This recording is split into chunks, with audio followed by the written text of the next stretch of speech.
పడుతున్నప్పుడు మీరు చేతులు పైకెత్తి పడతారా? ఒక దిక్కున ప్రార్థనకి వెళ్ళాం. ఆ ప్రార్థనలోని చేతులు పైకెత్తి చప్పలు కొట్టమంటే ఏమంటుంది అంటే నీరసంగా దోమలు కొడుతుందన్నమాట. దేవుణ్ణి మహిమపరచాలి. హల్లెలూయా. మీరు విలువ పెట్టి కొనబడిన వారు గనుక మీ దేహంతో ఆయన్ని మహిమ. ఏ దేహం అంటే ఏంటి? టాప్ టు బాటం, అరికాలు మొదలుకొని నడినెత్తి వరకు ఇదే కదా మన దేహము.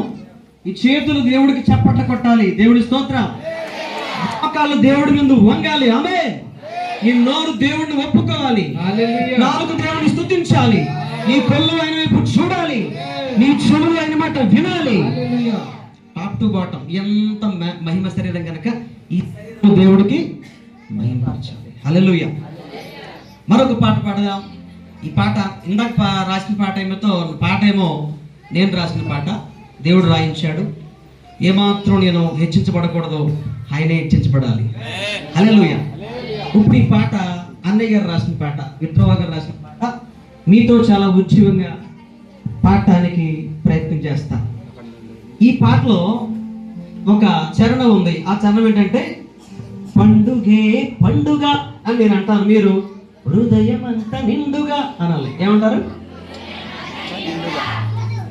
కొడుకు నిండా పొలం, అలాగా అలాగ పండుగే పండుగ.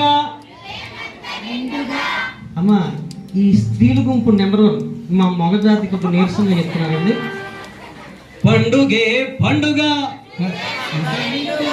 ఏమండి, వాళ్ళే నెగ్గేలా ఉన్నారు, మనం ఊడిపోయేలా ఉన్నామండి. అమ్మా, పురుష జాతి చెప్పండి. పండుగే పండుగ.